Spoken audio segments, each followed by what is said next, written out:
एक समय अचिरावती नदी के किनारे दो तरुण भिक्षु स्नान करने के लिए गए थे। स्नान करने के बाद अपने को धूप में सुखवा रहे थे, तभी आकाश में हंसों का झुंड उड़ रहा था। तभी उनमें से एक भिक्षु ने ऐसा कहा कि मैं निशाना लगाने में बहुत ही प्रावीण हूँ, मेरा निशाना कभी चूकता नहीं।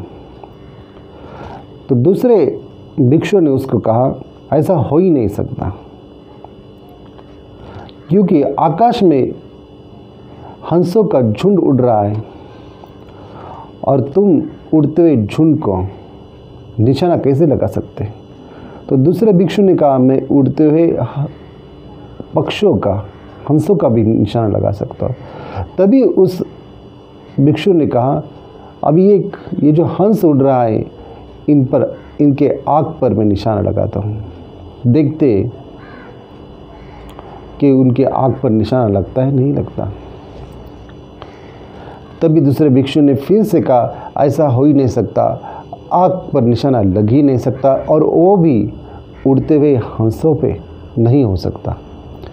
तभी दूसरे उस भिक्षु ने पत्थर उठाया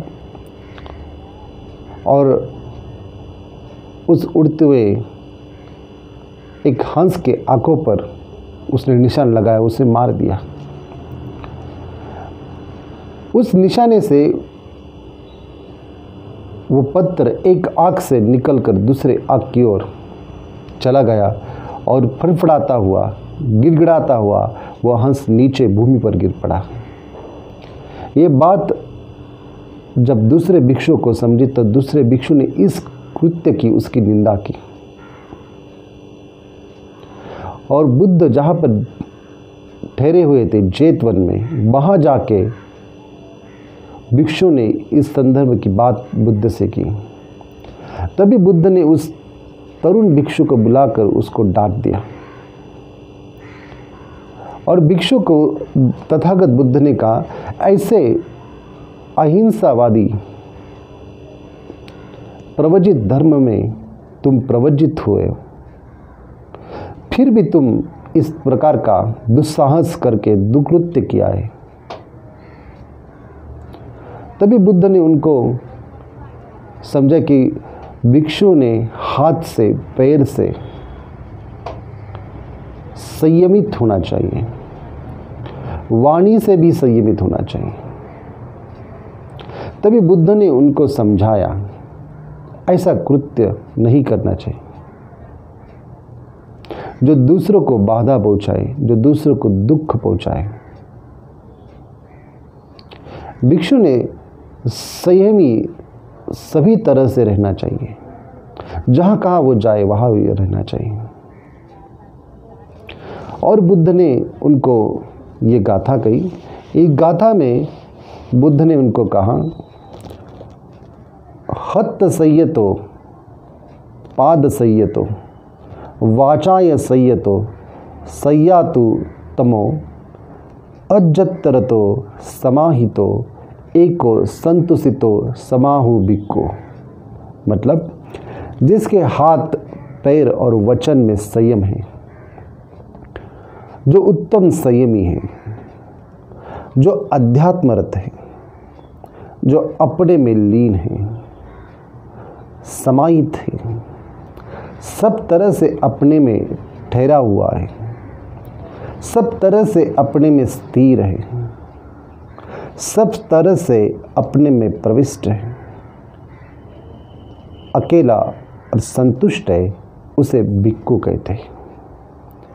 भगवान ने इस गाथा में बताया, जिसके हाथ संयमित हैं, जो हाथों में जागृत अवस्था में है, जिसके पैर भी संयमित है, बिना वजह हिलडुल नहीं रहे, पैर में भी एक प्रकार की जागृति, एक प्रकार की सम्मासति है,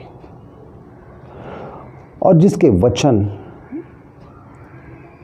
यथाकारी है, जो अनुभूति में आते हैं वही वो बात करते हैं, जो अनुभूति में नहीं आते उस प्रकार की बात नहीं करते हैं।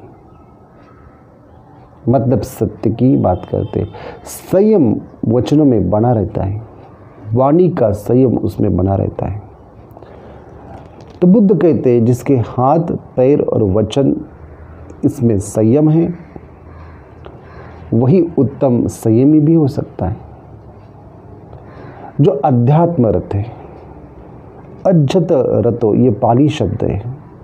अज्जत मतलब अंतर्गत, रत अंतर्गत अवस्था से स्थिर गतिमान अवस्था को भी जानने वाला, जो अपने मन के अंदर रत है, मन की प्रक्रिया को जान रहे हैं, जो अपने में लीन है, जो अपने मन को समाहित शुद्ध और विकारों से मुक्त लगाम में लगा है, जो अपने में ठहरा हुआ है और स्थिरता बनाया हुआ है, जो खुद में प्रतिष्ठित है और संतुष्ट है और अकेला ही उस अवस्था में भी अंदर मन की स्थिति में बनाए, वही भिक्खु है। वही व्यक्ति अरहंत भी बन सकता है। वही व्यक्ति चाहे उपासक हो, गृहस्थ हो, अगृहस्थ हो, चाहे सन्यासी हो या सन्यासी हो, चाहे भिक्खु हो या भिक्खुनी हो, चाहे कोई भी हो, वही व्यक्ति इस प्रकार की मुक्तता का आनंद ले सकता है जो अध्यात्मरत होता है और अकेला और संतुष्ट होता है वही। अन्यथा सारी प्रक्रिया जीवन की ऐसे ही जा रही है। जीवन हम व्यतीत कर रहे हैं लेकिन जीवन की प्रक्रिया को हम बर्बाद भी कर रहे हैं, जीवन की ऊर्जा को समाप्त भी कर रहे हैं। इसलिए इन तरुण भिक्षुओं की कथा और आज के जीवन के संदर्भ में अगर आप देखा जाए तो हर व्यक्ति की दशा इस प्रकार की है। हर व्यक्ति एक निरर्थक वार्तालाप में लगा है। हर व्यक्ति का जीवन एक बाह्य जीवन है, उसका कोई भी जीवन अज्जत रत नहीं है, मतलब अध्यात्म रत नहीं है। प्रतिष्ठित नहीं खुद में, प्रतिष्ठित है दूसरों में। और हर जगह अगर देखा जाए तो हर आदमी अपने को सर्वश्रेष्ठ सिद्ध करने में लगा है और उसकी सर्वश्रेष्ठता हर गलत काम में है। तो इसलिए इस कथा को ठीक से समझें, इसके मनशास्त्र अवस्था में उतरें, इसका समग्र साइकोलॉजिकल ढंग समझें, इसकी जो न्यूनगंड अवस्था है उसको समझें और खुद को उचित मार्ग में विकसित करें।